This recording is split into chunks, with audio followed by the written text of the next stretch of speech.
Bom, está toda essa discussão aí sobre o relatório da CPI, né, da CPI da Covid, né? E eu fico, olha, você sabe, né, nesse meu canal eu tento fazer análises, tento buscar a verdade, né? Talvez nem sempre consiga, nem sempre seja possível, mas evito, né, procuro me policiar contra qualquer tipo de viés, né? Então você vê as pessoas dizendo, né, gente hoje dizendo, o Globo publicou um editorial dizendo que Bolsonaro não é genocida.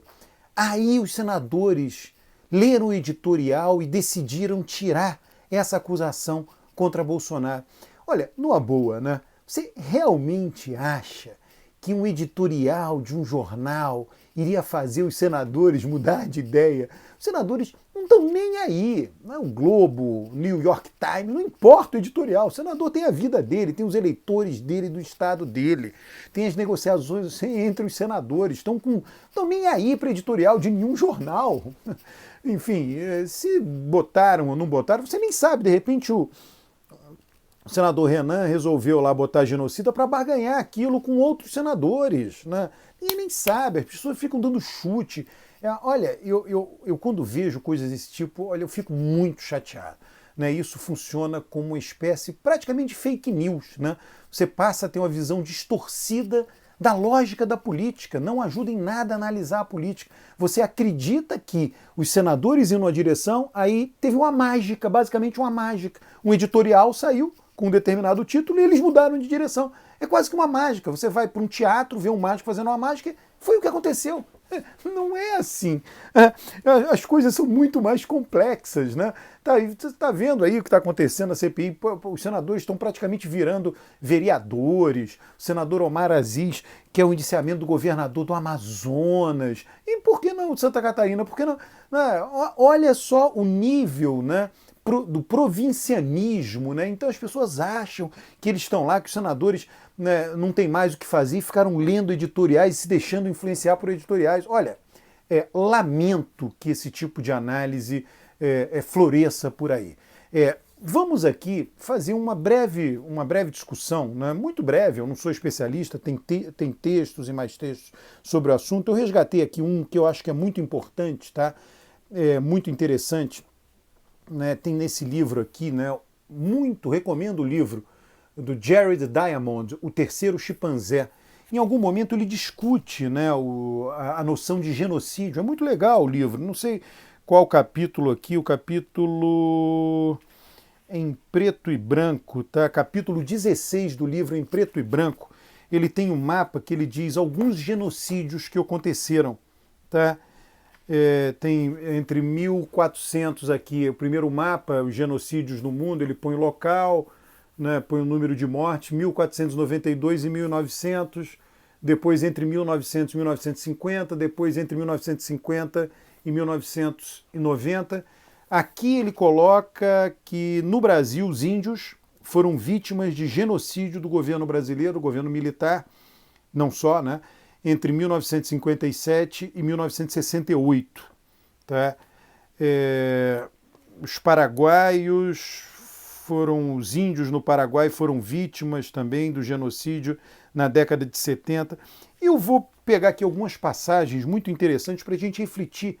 Né? Eu não vou dar uma resposta para a gente refletir se Bolsonaro poderia ou pode ser acusado ou não. Olha, eu não tenho, né, sei lá qual o interesse dos editorialistas do Globo, etc. Eu não tenho interesse nenhum. Eu estou pegando um acadêmico renomado e vendo o conceito. Basicamente isso. Né?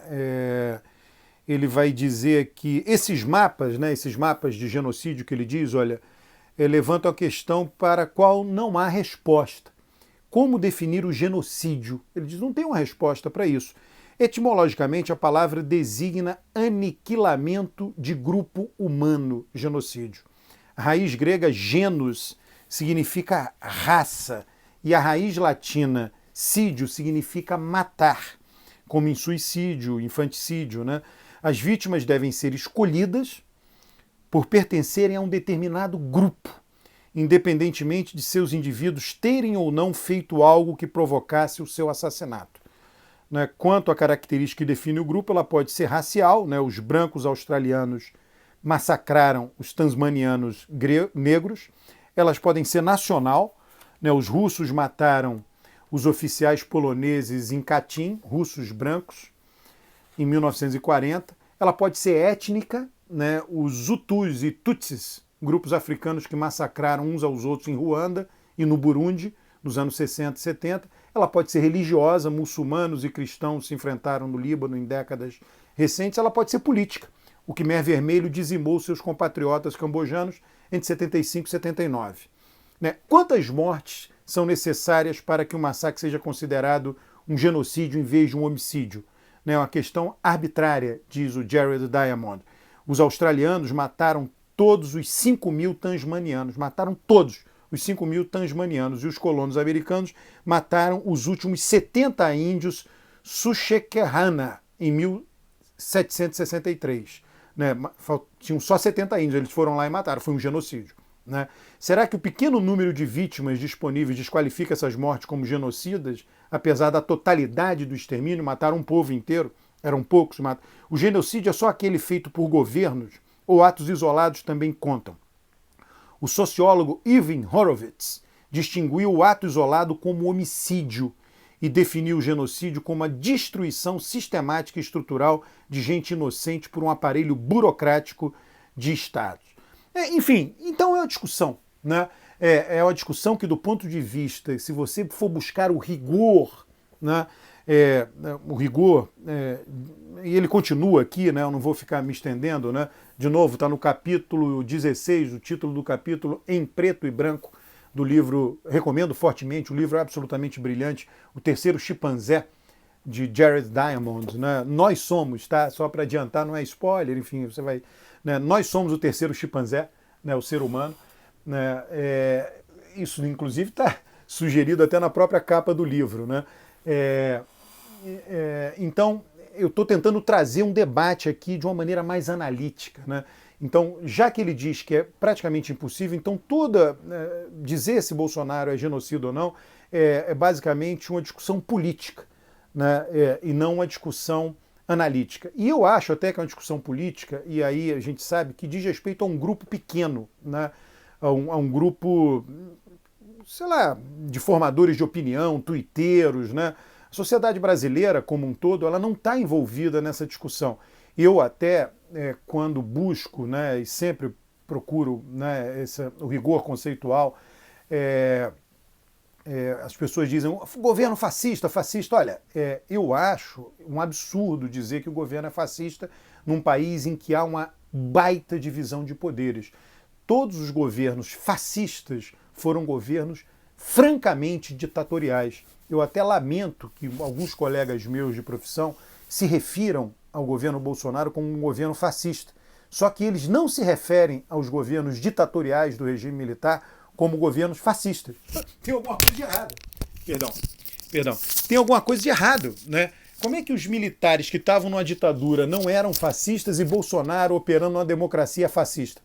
Entendeu? Não faz o menor sentido. Você pega o maior especialista do mundo em fascismo, com compêndios publicados, livros absolutamente brilhantes, né? Ele já tuitou isso. Ele vai dizer, olha, é uma vulgarização do termo até que presta um desserviço às vítimas do fascismo. Os parentes de vítimas que estão aí conosco, descendentes, né? É um verdadeiro absurdo. Eu não sei, tá? Eu faço essa ponderação. Você vê aqui que povos foram exterminados, né? Como o próprio Jared Diamond diz, né? Tem um mapa, né?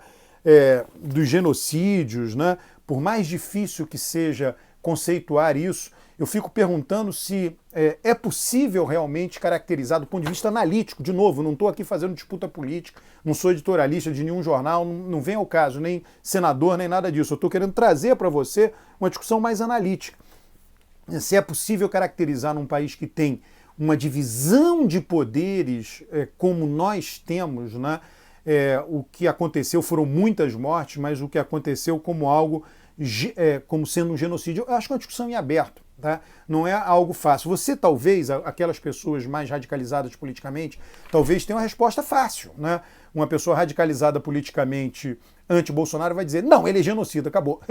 Não é para essa pessoa que eu estou, com essa pessoa que eu estou dialogando. Eu estou dialogando com aquele que está querendo buscar a verdade, está querendo discutir de fato o conceito e procurar um mundo em que as pessoas, né, cheguem em consensos acerca de conceitos, para que nós tenhamos a maior possibilidade de entender o mundo um pouco melhor, né? Então, basicamente, isso é essa discussão que eu trago aqui, né? Um grande abraço, inscreva-se no canal, curta o vídeo, comente os vídeos, traga mais gente para o canal.